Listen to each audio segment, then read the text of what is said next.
Hello friends, Jennifer Pearson here, Thistle Gypsy, here to talk again about, I'll say power animals. I'm going to talk briefly about a power animal experience, so kind of a shamanic experience, and then animal signs, seeing animal signs, and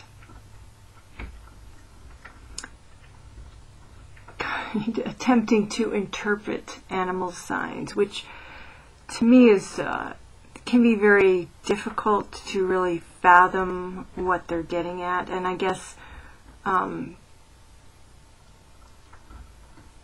have kind of a, even though I'm a card reader, I have kind of a que sera, sera sort of attitude. It's like, well, I think this animal is trying to give me a sign, but if I don't figure out what it is, I'll just, life will just play itself out, and, I'll find out eventually, or, things will just take their natural course. But it was the one thing that with the mouse that I'm about to talk about was very kind of blatant, and but even though I don't know exactly what it's referring to, I'd like to figure it out. So I don't have a lot of time right now.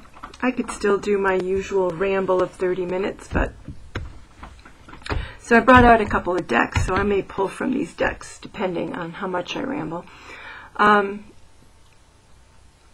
So the first thing I'll talk about, which is just an experience, and it's and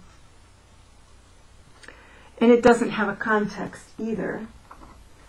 Oh, for goodness sake, where are my glasses? Alright, well, I can live with the glasses I have on. So, this is my, is Bear that I'm referring to here, the power animal. And, oh, there they are, they're on the floor. I wonder how that happened. I suspect it was a cat. In any case, Bear has been with me for a long time, and it's just a part of me. To me, there's really not a heck of a lot of separation. There have certainly been times when I have not been very aware of Bear in my life, but if I reach out, Bear, and I think of it as a he will show up. And sometimes he has come without my bidding. And a lot of this was at times when I didn't understand it, except that eventually I just was like, okay, well, I clearly have a bear totem. I clearly have a bear totem, and I had no idea what to do with that, to do about that, etc. And didn't tend to have conversations or anything. And so that's part of the reason that I'm doing these videos about this subject, is because I think that I ended up reading a book on shamanism, and then I had a shamanic treatment, and I think having read the book on shamanism and other things, I had more of an understanding, or enough of an understanding to reach out and interact with the power animals, or to go further with it than awareness. In other words, to interact as opposed to just like, oh, well, there's a bear kind of haunting my imagination or whatever. So what happened, and I really haven't interacted with Bear nearly as much as I have with other power animals, particularly as I've done worked on physical healing and the chakras that I've talked about. Because I guess I just think of Bear as kind of me, and I haven't thought really of Bear as a helper. Oddly enough, I just think of it as kind of me, like an alter ego sort of a thing.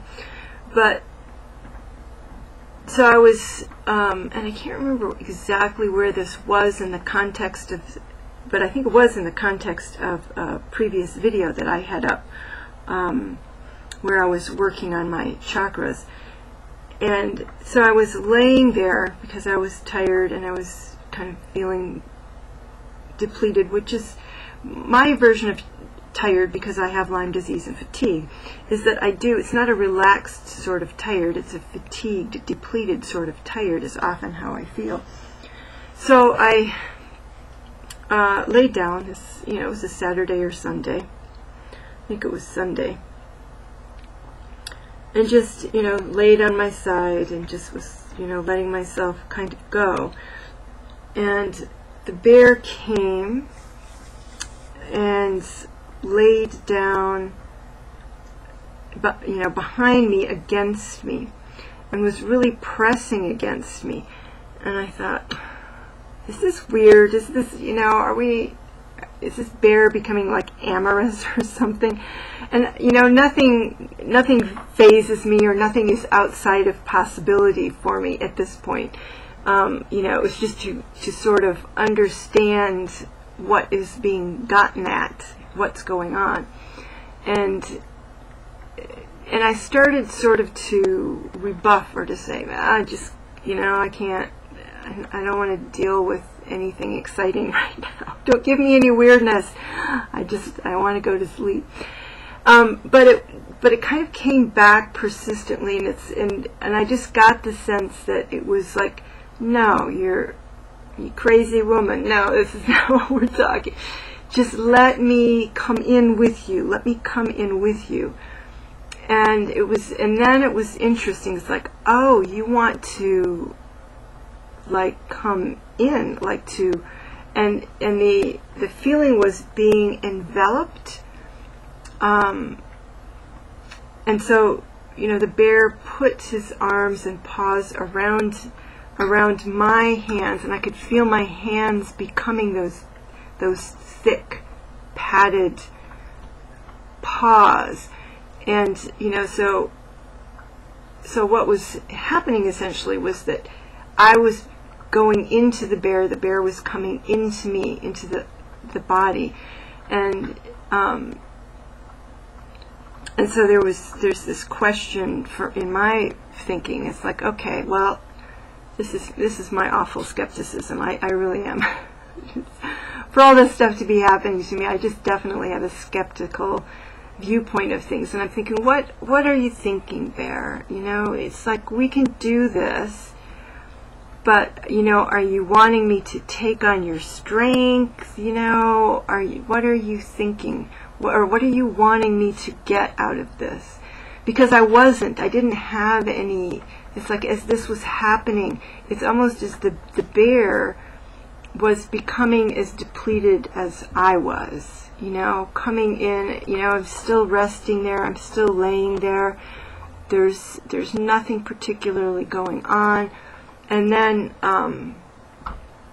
too, that the head of the bear was pressing on the top of my head until I went into the head of the bear, and was kind of looking out of its eyes, and then it was like, okay, so you want me to look out of your eyes, you want me to see things as you see them, but there wasn't anything to it, it was just, I was looking out over a meadow, and again, I was just allowing myself still through all of this, because I didn't quite see the point of it or where it was going. I was still allowing myself to fall into sleep. And so I remember, I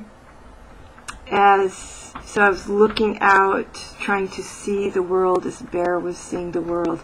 And then I saw a bear cub, a baby bear cub, and it was rolling down a hill, head over heels, intentionally rolling down a hill, a meadow, just rolling down. And that's what I saw.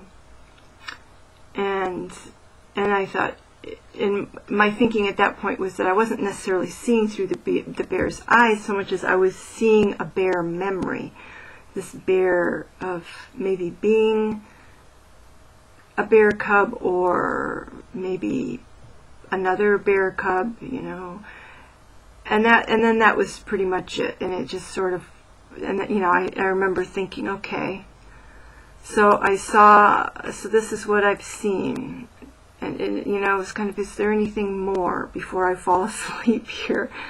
And there wasn't anything, and it just sort of all faded out. And so I don't know what that was, and I expect that I need to make some time to reconnect with Bear, that there is a message for me somewhere, or that I need to go back somehow and wear that skin, or go into that when I'm not in such a tired, depleted state. So that may have just been a matter of Bear calling to me and saying, hey, come out to play with me. You know, you're having these experiences with other power animals. Come out to play with me. Or as that kind of showed there, is come out and join with me, as opposed to only play with me. Bond is the word really that comes to mind. You know, that Bear and I need to do some bonding. We have some bonding to do. So there was that instance. And then a real life animal message of some kind happened. So, and this was last night, which would have been Sunday night. So Sunday night, getting ready to go to bed. Now, what I have in my house right now, I have 2 dogs, one of which is a terrier. And terriers are rodent dogs, right? They chase and kill rodents. And I have 3 cats, one of which is has been a tomcat and has killed to live, and he tries to kill the arms of my couches. He bites them. He bites my bed mattress. He's ambushing all of the other animals in the house all of the time. Totally obnoxious. And that's this new cat that I often am complaining about here. And so I have him in the house. So I have these. So between the terrier and this cat, especially the cat, this mouse should not exist. Should not have been in the house. Plus, it's summertime. I've had mice in my house before. Never in my bedroom, which is where this occurred, and never outside of late fall or winter. So, which makes sense. You know, this time of year in Alabama, they've got food out in the world. They don't need to be coming into the house to find food or shelter. Whereas when it starts to turn cold, you know, I can hear them in the walls in the kitchen and stuff like that, and I'm likely to have problems with where I keep my dog food. So I now keep my dog food in tins, in metal containers. So, but I had a bag of cat food from this new cat, and I've been keeping him in my bathroom because he does not get along with my current cats yet, if he ever will. I'm hoping to find him a new home. So he can't be with them, and I have my animals all have their place, their safe space, their get out of my hair space, and his is still the bathroom. And so close to the bathroom, the easiest place for me to have his food was on a dresser in my bedroom, which I figured was safe. Up on it's a tall dresser. A chest of drawers, which I figured was safe in general from other animals, including the other cats, etc., even though it wasn't put away formally. It just never occurred to me in the middle of summer that I would have a mouse in my bedroom, and that it could get up onto the dresser to get at that food. So the tomcat was, and this was, I went to bed fairly late last night, so I don't know, this might have been 11 o'clock, so not super late. So he was acting as though there was something over there, but he was going underneath, and I heard this little scratching noise as well, but I couldn't figure out what it was, and I think this was as I was going to sleep. So I turned out the light, and then this little sound would come, and then he was dashing under the dresser. And I'm like, all right, what could it be? You know, and so first of all, I decided to put him away because I didn't know if he was causing it or if there was one of his toys under there that he was playing with. Normally, when I go to bed, he actually goes to bed. It's very uncat-like. You know, usually the lights go out and the cats get all excited. So, but he has always, thus far, gone to bed when I go to bed. He just lays down, usually with me, and then later he'll move into another room. Probably I thrash around in my sleep. And so, the cat, I put the cat in the bathroom. And there was the terrier barking at children's school bus going by. And then I tried to go to sleep again. And there was, I think there was a little sound, but it wasn't, you know, and I may have turned on the light again, but then that was it. And then nothing else, and so I went to sleep. And then at like 5 o'clock or 5:30 in the morning, definitely this scratchy sound was going on. And I thought, you know what? It just sounds like maybe there's a mouse in here. How could that be? Especially where I was looking. And so I had the light on. I turned the light on, and I went, I think I even got a flashlight, and I went and I looked there, and there was nothing. And I think it's like there were the bags of food, and I actually have arrows propped up against my dresser up in the corner, and I thought that maybe that sound was the fletching of the arrows kind of scraping on the wall. I thought maybe the humidity change between dry and moisture that was starting to kind of, it's just a crimped bag was starting to open it and was kind of moving those feathers a little bit and making that sound. And so I started to do that, and I started to make those, you know, have those thoughts. And I'd gotten a flashlight and looked all around the bags, and I put the flashlight in the bags, and then I looked underneath the dresser with the flashlight looking, and I saw nothing. But then I went back up to the bags, and I started to move, or I moved another box that's up on the dresser, and I heard this scuttery, scurry sound. And I thought, well, crap, I sure didn't see it, but it's got to be here somewhere. So I moved the food, and I still wasn't sure. You know, it's just especially in the morning, early morning. So I moved the food to another place, not terribly secure place, but it would take the mouse some more thinking in order to get to it. And in fact, it may have been trying to get to it. So I went and I thought, let's see if I can get back to sleep. Sleep is very important to me. And turned off the light and heard another little sound, and turned the light back on, and sure enough, I think I had been closing my bedroom door, which I don't always do. I rarely do, in fact. But to keep, you know, in case the tomcat decided to complain that he was in the bathroom or whatever, I closed my door as a sound barrier as much as anything. And I thought, you know, well, this is later. So I turned on the light, and I saw this little mouse scurry back under the dresser.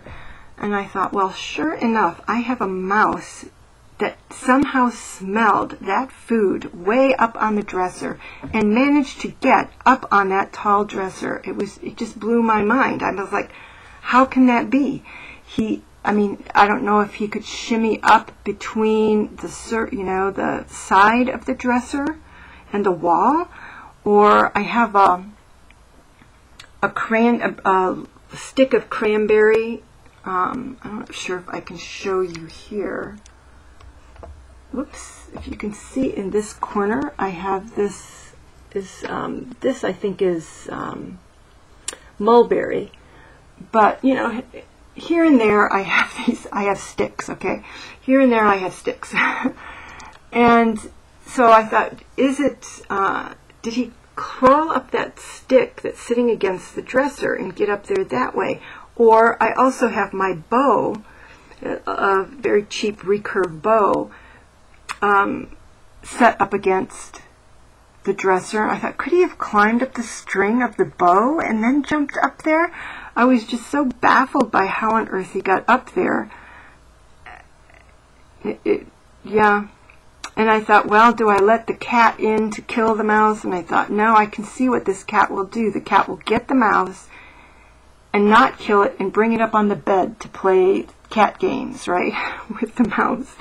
Or he will kill it and he will eat it on my carpet. And, you know, it was just a gruesome thought. And I thought, he had clearly run from near the door back under the dresser. And so I opened my door and went back to sleep, or didn't go back to sleep, dozed, and I never heard anything more from him. So I'm hoping he went back to wherever he came from. However he got in the house, I don't even know. So after that, I kept going over this. How on earth can I possibly have a mouse in my house? Summertime, cats, dogs, how can this even be? And to go in this crazy, you know, place that's so far-fetched. And so I decided I needed to think on this, and I have not come to conclusions, but, you know, and I got out my Animal Speak book, and although it's attention to detail, you know, and that's true also with a lot of different, in fact, I think even in my Enchanted Map, it has a mouse on its attention to detail card. So they're strongly associated with that. But the question came to mind, well, what details? And I think it was exactly what the mouse was doing. One is somehow I need to follow my nose in order to find where the treasure is. I'm not sure what treasure I'm looking for. I'm looking for more work. There could be other things that I could maybe apply that to. But I also think in terms of using some kind of back channel, you know, to really assess situations to get where I want to go. If what I want is way up, then to think about all of the different ways that I could possibly get there. What are all of my options? When I see an obstacle, what am I missing in the details that are actually stepping stones, like that branch of, and it's just a narrow stick. It's a branch of cranberry, or the string of the bow, you know, alternative ways of getting to the top of something, or where some people have neglected something, you know, that makes it not secure and open to me for some reason. So that's the message I'm kind of getting from mouse, and I haven't completely understood it. It did occur to me because I have been talking on these videos about bringing stuff up from my chakra and going up with the, oh, hi Jasmine, I didn't know you were in here, with the whole theta healing, which I haven't talked a lot about, I don't think, but where you actually move up through your upper chakras and you're kind of going beyond and requesting help. You know, I don't know if I have talked about that, and so maybe I need to. In any case, you know, it could be talking, because that is a reaching upward for something nourishing. So it could have just been a reflection, and again, to me, that would not be telling me more than I know, but so much as reflecting my actual experience, a confirmation of my experience, just like seeing the lizard, the skink the other day. It seemed like a confirmation. So there was that. And then very briefly, there was, when I got home from work, so I'm seeing just a bunch of little things happening. I've had some dragonfly experiences recently, but nothing terribly exciting, nothing that to me would be out of the ordinary in terms of seeing dragonflies. But when I came home from work, and I work a split shift, so I came home not long after noon, and a dragonfly was actually just sitting on my siding, the siding of my house. It was just there. One with dark bands on transparent wings and dark body, just sitting there on my white siding. And I thought, well, all right, dragonflies. And I think that, in the animal speak, I often associate dragonflies with 2 years. So I thought, well, maybe in 2 years I'll be selling my house, or maybe there's some 2-year period that I'm just about finished with. And there's some truth to that. It was about 2 years ago that I decided actually to buy this deck, and my Vintage Wisdom and my Fairies Oracle. It was in the fall. I can't remember if it was September, or I think it was September when I received them, so I might have been ordering them about now.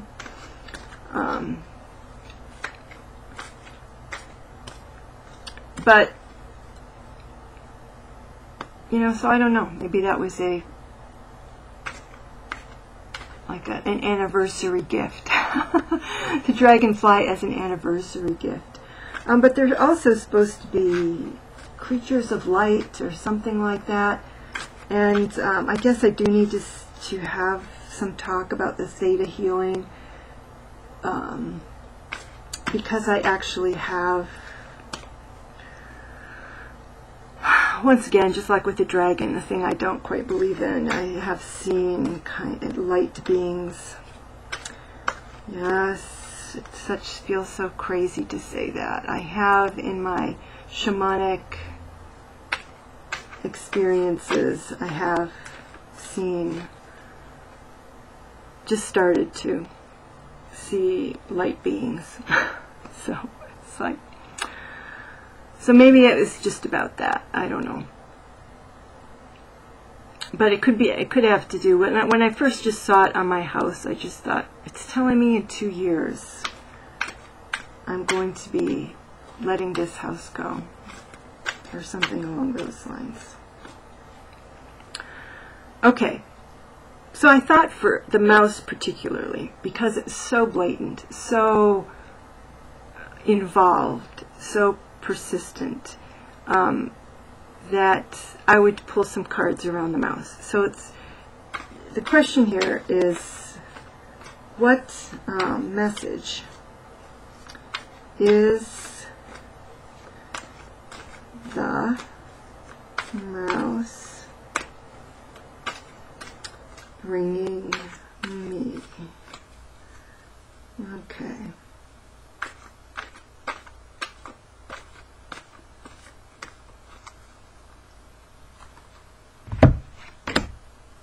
Mountain. So, as I said about the idea of obstacles, how do you get up or over an obstacle? Because, that dresser was intended to be an obstacle as far as food is concerned, to keep, and it worked for the cats. The tomcat once tried to jump up there. He knows the food is up there. And he caught the edge of something, and it pulled something down onto. I have a cloth up there, and it pulled something down on him. He's never tried to get up there since. It's a tough jump. Again, it's a tall dresser for a cat directly from the floor, but a little mouse can get up there. Okay, so Yes, so something to do with the mountain. And here on the bottom of the deck we have rock bottom, so maybe from the bottom to the top. So, and I have the wildwood, which I'm not fully connected to the wildwood, but we'll pull a card and see what it has to say. If anybody else has suggestions for what that mouse encounter is about, or any of these, the bear encounter, if you've had experiences like this, dragonfly encounter, feel free to put your feedback, interpretation, or whatever. One of my cards just flew off and hit the top of my cat's head, and she was not expecting that. I think normally she wouldn't think anything of it, but with Mr. Ambush as a member of the household,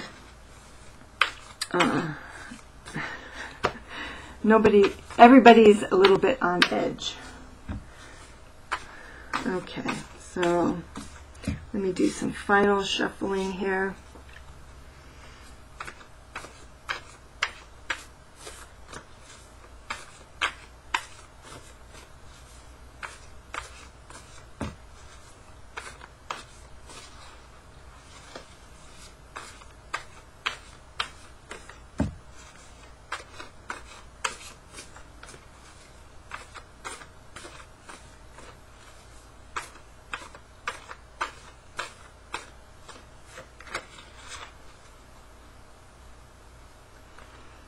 Okay, let's see. The blasted oak. How interesting. And bottom of the deck, 6 of bows, abundance. That would be like the 6 of wands. The blasted oak, which is kind of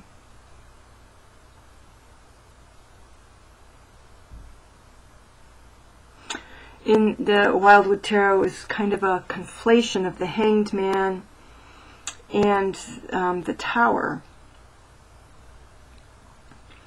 And because the man who was hanging is actually freed by the lightning bolt.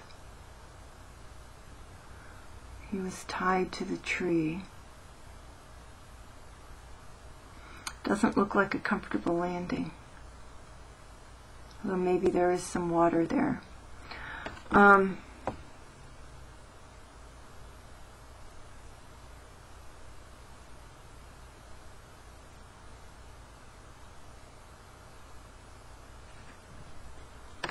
And then abundance.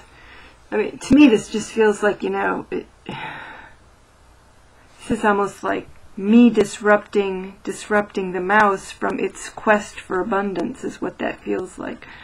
So maybe I need to think about how I am being disrupted in my quest for abundance.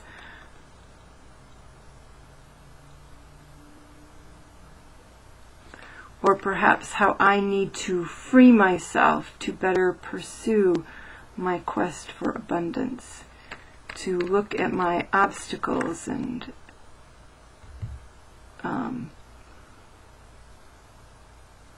maybe my windy path up from the bottom.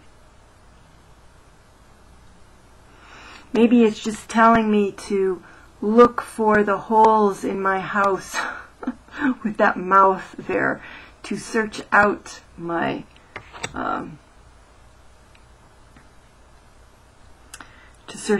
where I am not secure. My castle is not secure. My mountain is not secure. Clearly mice are able to get in. But also 2 cats trying to get in the same window. Major hissy fits. But this also, a cave is also a place to journey. As I've talked a little bit about in my discussions of chakras, I've had some throat chakra issues, able to get it to light up. Those seem to be kind of going, gone, but There are a lot of possibilities here in terms of interpretation. So I'm not sure that it's exactly cleared things up. And I think that that's often true of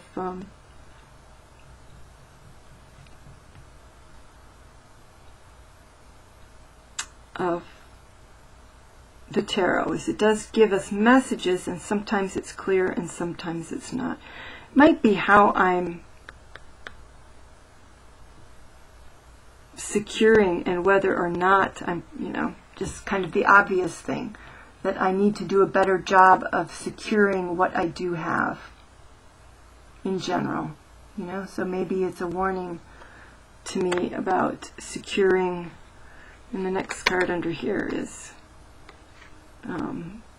responsibility, bows, 10 of bows. So, the things that I've gathered, like the bag of cat food, but also maybe I need to make sure I'm locking my doors and maybe securing things online, etc., better than I have been.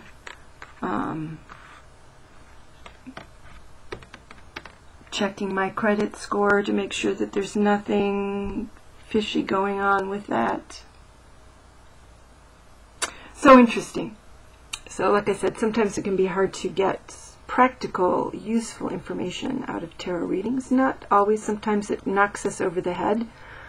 But I think I've never really tried to do exactly this, which is I have a message that feels like it's coming through to me through the animal realm, the animal universe, the literal animal universe, like that mouse.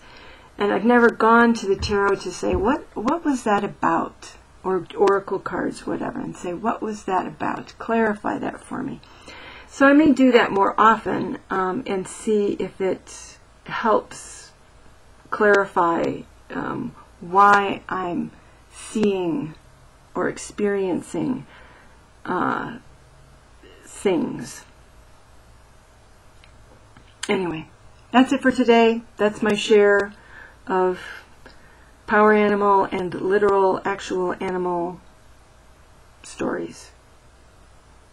So I hope anybody else who is on a very animal-ish, shamanic type path will benefit from this. All right, everybody, take care. Bye-bye.